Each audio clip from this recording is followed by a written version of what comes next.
तो एक ही व्यक्ति है ऐसा पूरे भारत में जो तीनों महान पद पर बैठने वाले, मोहम्मद हिदायतुल्लाह। लेकिन भारत अभी एक ऐसे दौर पे चला गया है जहाँ हम भीड़ तंत्र में रहते हैं और हम धार्मिक कितने हैं इस बात का पता ये होता है कि हम दूसरे धर्म को कितना गाली देते हैं। अब बताओ, एकरा चांदी का चम्मच कहोगे कि कुंची का चम्मच कहोगे? और मुसलमानों में एक अफवाह फैला दिया किसी ने। अब अफवाह किसने फैलाया इसका ओरिजिन नहीं पता चलता है। भारत का कोई आदमी प्रधानमंत्री, मुस्लिम प्रधानमंत्री नहीं बनेगा। अरे भाई, यहाँ देखो, ये मोहम्मद हिदायतुल्लाह मुस्लिम है। ऐसा अब तक भारत में कहीं नहीं हुआ।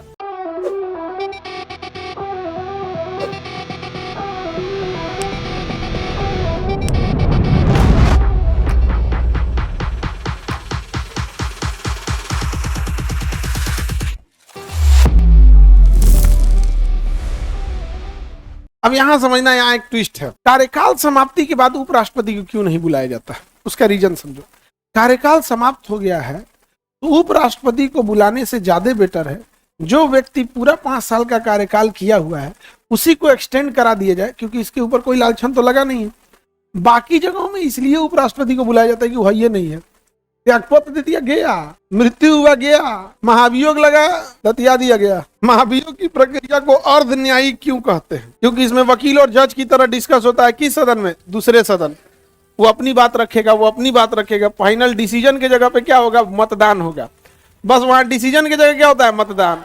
मतदान हो गया। मान के चलिए राष्ट्रपति पसंद नहीं आया, उस अपनी बात रखने में असफल हो गया, न्यायिक प्रक्रिया रहती तो सजा सुना दिया जाता। लेकिन ये अर्ध न्यायिक है, आपकी बात सुने जाएगा, उसके बाद फिर वोटिंग होगी।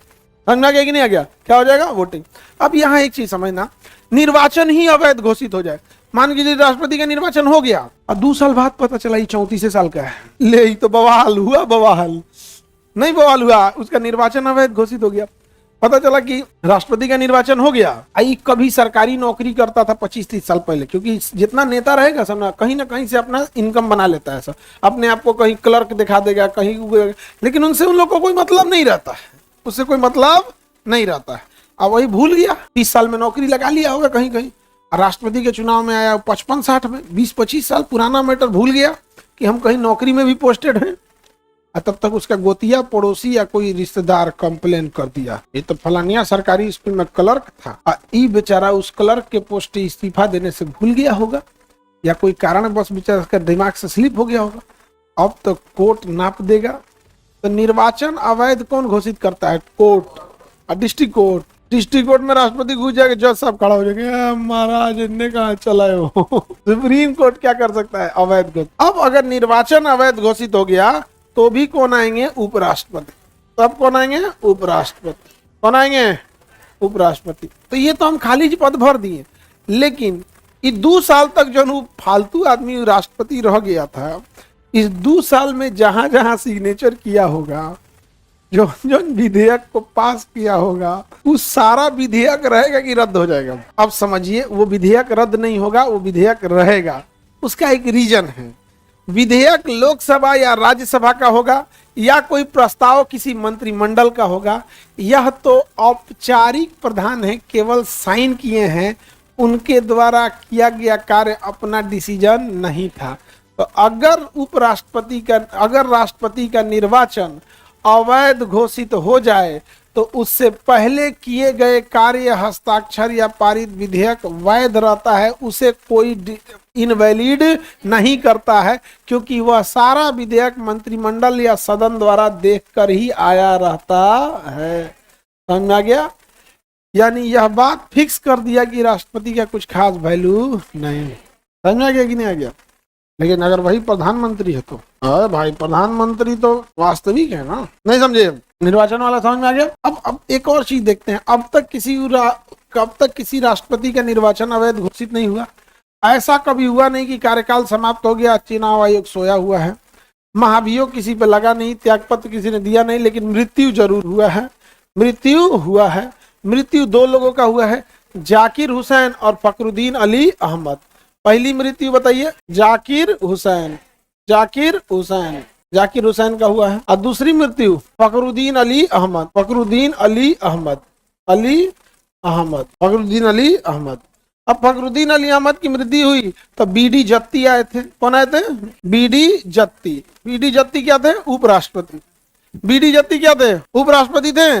फखरुद्दीन अली अहमद की मृत्यु हुई तो उपराष्ट्रपति आए बीडी जत्ती, फिर नया राष्ट्रपति का चुनाव हो गया कितने महीने के अंदर? 6 महीने के अंदर। तो बीडी जत्ती वापस कहाँ चले गए? उपराष्ट्रपति वापस कहाँ चले गए? ऊपर। खेला हो गया जाकिर हुसैन की मृत्यु के बाद। जाकिर हुसैन की जब मृत्यु हुई तो उपराष्ट्रपति वीवी गिरी थे। कौन थे? उपराष्ट्रपति थे वीवी गिरी। कौन थे? वीवी गिरी। उपराष्ट्रपति कौन थे? वीवी गिरी। तो जाकिर हुसैन के बाद खाली पद को भरने कौन आए? वीवी गिरी। लेकिन वीवी गिरी इतने कॉन्फिडेंस थे, इन्होंने कहा कि हम ही राष्ट्रपति के चुनाव में लड़ लेते हैं और अपना उपराष्ट्रपति का पद से इस्तीफा दे दिया। तो भैया आप राष्ट्रपति है नहीं, आप उपराष्ट्रपति थे, इस नाते आपको उस जगह पे बैठाया गया था। आप यहीं से त्याग पत्र दे दिया, वो पद गया। तब मुख्य न्यायाधीश को बनाया गया मोहम्मद हिदायतुल्लाह। मोहम्मद हिदायतुल्लाह, मोहम्मद हिदायतुल्लाह, मोहम्मद हिदायतुल्लाह। तो यह एक ऐसी घटना थी जब एक ही राष्ट्रपति की मृत्यु हुई लेकिन दो को कार्यवाहक आ गया, दो कार्यवाहक आ गया। टेम्पोररी काम के लिए अगर कोई आता है तो उसे कार्यवाहक कहते हैं, अंग्रेजी में एक्टिंग प्राइम मिनिस्टर। क्या कहते हैं? एक्टिंग प्रेसिडेंट, प्राइम मिनिस्टर नहीं, एक्टिंग प्रेसिडेंट। वो उस काम के लिए आया, टेम्पोररी काम के लिए। तो एक्चुअल में अगर आप देखेंगे तो 2 ही राष्ट्रपति की मृत्यु हुई है, जाकिर हुसैन की और फखरुद्दीन अली अहमद की।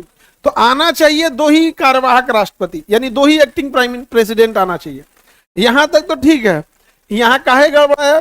क्योंकि बीवी गिरी त्यागपत्र दे दिए, बीवी गिरी त्यागपत्र दे दिए थे। इनके नाती यहाँ आए थे, सुब्रमण्यम शर्मा सर, क्लास में आए थे कि नहीं आए थे? क्लास में भी आए थे, टीचर्स डे के दिन आए थे कि नहीं आए थे? उन्हीं के नाती थे। उनका जन्म हुआ था राष्ट्रपति भवन में, नहीं समझ में गया? बता रहे मेरा जन्म राष्ट्रपति भवन में हुआ। गजब, चांदी की चम्मच लेके, हीरा का चम्मच लेके। उनके नाना भी राष्ट्रपति थे, समझा के कि नहीं आ गया? दादा भी समझा के कि नहीं आ गया? सर्वपल्ली डॉक्टर राधाकृष्णन। आगे बढ़ते हैं, बाद में बने थे, इस सीक्वेंस में नहीं बने थे। ये सीक्वेंस देख रहे हैं ना, बस इतने समझिएगा। आगे बढ़ जाए, बताइए। फखरुद्दीन अली अहमद बीडी जत्ती, और वहां जाकिर हुसैन की मृत्यु के बाद बीवी गिरी त्यागपत्र दे दिए। तो मजबूरी में चीफ जस्टिस ऑफ इंडिया के उस समय किसे लाना पड़ा था? मोहम्मद हिदायतुल्लाह को। वो तो मजबूरी में आए, सुप्रीम कोर्ट छोड़कर, सुप्रीम कोर्ट छोड़ के मजबूरी में आए मोहम्मद हिदायतुल्लाह। समझ में आ गया कि नहीं आ गया? किसी को दिक्कत? अब समझिएगा ध्यान से। मोहम्मद हिदायतुल्लाह इत्तेफाक से एक ऐसे व्यक्ति हैं पूरे भारत में जो भारत के 3 सर्वोच्च पद पर बैठे थे। कैसे? समझिए। सुप्रीम कोर्ट का चीफ जस्टिस भारत का एक बहुत बड़ा पोस्ट होता है, तो स्वयं सीजीआई थे ही। सीजीआई होने के नाते उन्हें जब बीवी गिरी ने उपराष्ट्रपति के पद पर त्यागपत्र दे दिया, जाकिर हुसैन की तो मृत्यु हो चुकी थी, जाकिर हुसैन की मृत्यु हो चुकी, तो उपराष्ट्रपति होने के नाते बीवी गिरी को कहां भेजा गया? एक्टिंग राष्ट्रपति, एक्टिंग प्रेसिडेंट, यानी कार्यवाहक राष्ट्रपति के रूप में। वो वहां से उपराष्ट्रपति के पद से त्यागपत्र दे दिए, तो इन्हें भी भेज दिया गया। तो ये CGI chief justice of India के अलावे क्या रह गए? कार्यवाहक राष्ट्रपति। कार्यवाहक राष्ट्रपति भले 3 महीना के लिए रहे, लेकिन कार्यवाहक राष्ट्रपति का पावर उतना ही होता है जितना एक मेन राष्ट्रपति का पावर होता है।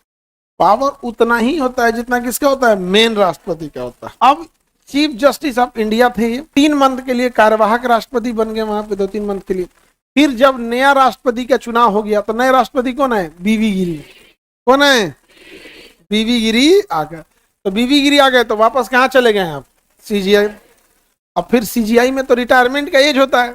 जब ये रिटायर कर गए मोहम्मद हिदायतुल्लाह, तो सोचे हम काहे नहीं चुनाव लड़े, हम काहे नहीं चुनाव लड़े। जब बीवी गिरी, तो इन्होंने सोचा कि दूधू को पद खाली है। रीजन समझो, जाकिर हुसैन की मृत्यु हुई, तो राष्ट्रपति जाकिर हुसैन की मृत्यु हो गई, उपराष्ट्रपति बीवी गिरी ने त्यागपत्र दे दिया, लेकिन उपराष्ट्रपति बीवी गिरी राष्ट्रपति बन गए। गौर कियो, उपराष्ट्रपति वाला अभियो खाली है, उपराष्ट्रपति वाला अभियो खाली है कि नहीं? मृत्यु किसकी हुई थी? जाकिर हुसैन की। तो राष्ट्रपति का खाली हो गया। उस समय उपराष्ट्रपति बीवी गिरी, तो बीवी गिरी त्यागपत्र देके राष्ट्रपति चुन लिए गए, लेकिन उनका पद तो खाली था ना। अब सुप्रीम कोर्ट के मुख्य न्यायाधीश मोहम्मद हिदायतुल्लाह ने देखा, कहे ना हम खड़ा हो, सीट खाली है, वैकेंसी है, इत्तेफाक से जीत भी गए। और वो क्या बन गए? उपराष्ट्रपति बन, उप राष्ट्रपति बन गए। क्या बन गए? उपराष्ट्रपति बन गए। तो एक ही व्यक्ति है ऐसा पूरे भारत में जो तीनों महान पद पर बैठने वाले, मोहम्मद हिदायतुल्लाह, मोहम्मद हिदायतुल्लाह, मोहम्मद हिदायतुल्लाह। समझ में आ गया? कौन कौन पद पे बैठे हैं? चीफ जस्टिस ऑफ इंडिया, कार्यवाहक राष्ट्रपति और उपराष्ट्रपति। ये तो फुल टाइम वाले उपराष्ट्रपति थे और फुल टाइम वाले सीजीआई थे और कार्यवाहक राष्ट्रपति थे। अब बताओ एकरा चांदी का चम्मच कहोगे कि कुंची का चम्मच कहोगे? नहीं समझ आ गया? और मुसलमानों में एक अफवाह फैला दिया किसी ने। अब अफवाह किसने फैलाया इसका ओरिजिन नहीं पता चलता है कि भारत का कोई आदमी प्रधानमंत्री, मुस्लिम प्रधानमंत्री नहीं बनेगा। अरे भाई यहाँ देखो, ये मोहम्मद हिदायतुल्लाह मुस्लिम है, ऐसा अब तक भारत में कहीं नहीं हुआ कभी नहीं हुआ और अभी निकट भविष्य में दिख भी नहीं रहा। निकट भविष्य में कहां दिख रहा है कि ऐसा पॉसिबल है कि एक ही व्यक्ति तीन तीन जगह रह जाएगा? है तो हल्ला कर दिया प्रधानमंत्री नहीं बन सकता। अरे भैया आपको उतना वोट चाहिए होता है, आपको उतना वोट चाहिए, और वोट उतना बड़े पैमाने पे वोट केवल मुस्लिम होने के नाते नहीं मिलेगा। उतना बड़े पैमाने पे वोट तभी मिलेगा जब आपको सारे लोग पसंद करें, जैसे एपीजे अब्दुल कलाम को पसंद करते थे। नहीं समझे? अब खाली करते रहिएगा कि हमारे बात सुने तो भाई केवल तुम्हारे लोग जानेंगे, तुम अपना रहो वहीं पे। यह चीज नहीं है ना, सबको लेके चलना चाहिए। खैर वो चीजें बाद में नहीं आती है, वो घर से परवरिश में ही आती है। घर से परवरिश अगर आपकी कट्टरता वाली रहेगी ना तो बड़े होके भी वही बनिएगा, और घर से परवरिश ठीक ठाक रहेगी तो आगे जाके भी ठीक बनेगा। लेकिन भारत अभी एक ऐसे दौर पे चला गया है जहां हम भीड़ तंत्र में रहते हैं, और हम धार्मिक कितने हैं इस बात का पता ये होता है कि हम दूसरे धर्म को कितना गाली देते हैं। आप जितने दूसरे धर्म को गाली दीजिएगा लोग आपको उतना धार्मिक समझेंगे। लेकिन याद रखिएगा यही वो लक्षण होता है जो आप दूसरे धर्म को मजबूत कर रहे होते हैं और स्वयं को कमजोर कर रहे होते हैं। समझ आ गया? और हमेशा आप लोगों को भी करते हैं, क्योंकि यह राजनीति विज्ञान का विषय है। जब भी धर्म की बात सुनना होगा आप अपने मौलवी से सुनिए, आप अपने शंकराचार्य से सुनिए, आप अपने पादरी से सुनिए। धर्म की बात नेता से नहीं सुनेंगे। नेता से जब भी बात होगा तो सड़क, बिजली, रोजगार, नौकरी, सरकारी स्कूल, सरकारी अस्पताल अच्छे क्यों नहीं है, तुम धर्म सिखाएगा? हमारे शंकराचार्य हैं धर्म सिखाने के लिए। नहीं समझ आ गया? धर्म की बात करना चलिए वृंदावन प्रेमानंद महाराज के पास चलिए। आज दो चार को अपना साधु जेल में चल गया, वो सब कलंकित है, वो सबको नहीं ध्यान देना है। बाकी हमारा साधु परंपरा अच्छा है। दो चार को कलंकित होके गया तो इसका मतलब ये नहीं कि वो पूरे साधु समाज का प्रतिनिधि कर रहा था। उन्होंने गलत किया, सजा भी मिला, वो गलत था, लेकिन इसके लिए पूरे संत समाज को आप दोषी नहीं कर सकते। तो धर्म की बात जब भी होगा तो आप धार्मिक व्यक्ति से सुनिएगा। लेकिन यदि नेता धर्म की बात कर रहा है, वो चोट्टा आपका रोजगार खा के बैठा है, उससे कहिएगा कि सुन चोट्टा, हम धर्म की बात शंकराचार्य से सुन लेते, तोरा से लाख गुना जानते हैं शंकराचार्य। शंकराचार्य का ज्ञान इतना होता है कि कोई व्यक्ति शंकराचार्य बनने के लिए मतलब समझिए उसको कम से कम 40 साल लगेगा। मैंने तुम्हारा ग्रेजुएशन हो जाता है 4 साल में, MBBS बन के निकल जाता है 5-6 साल के अंदर, इंटर्नशिप वगैरह सब करके, तो 40 साल लग जाएगा वहां बनने के लिए। तो जब हमें धर्म की बात सुनना है तो है जो गमछा ओढ़ के घूमने वाले नेता से सुनेंगे? हो शंकराचार्य के शरण में चले जाएंगे, 10 दिन का छुट्टी लेके चले जाओ अच्छा से शंकराचार्य। आपको मुस्लिम में अगर आपको सुनना ही है तो मुस्लिम नेता का भाषण में धर्म की बात सुनिएगा, किसी मुफ्ती के पास चले जाइए, आपको बहुत अच्छी नॉलेज दे देंगे। कोई मुफ्ती बहुत बड़ा पद होता है, ज्यादा जानकार वाला होता है। मौलाना इंटरमीडिएट के इक्विवेलेंट होता है, इंटरमीडिएट के इक्विवेलेंट, और मुफ्ती साहब PhD के इक्विवेलेंट हो जाता है, मतलब PG एंड PhD के इक्विवेलेंट। तो जब सुनना है तो मौलवी साहब से, मुफ्ती साहब से सुन लेंगे। तो सुनना है वहां सुनो, नेताओं के बात में धर्म मत सुनो, उनसे सीधे पूछो। नहीं समझ आ गया? आगे बढ़े बाबू। तीनों बड़े पद पर रहने वाला एकमात्र व्यक्ति मोहम्मद हिदायतुल्लाह।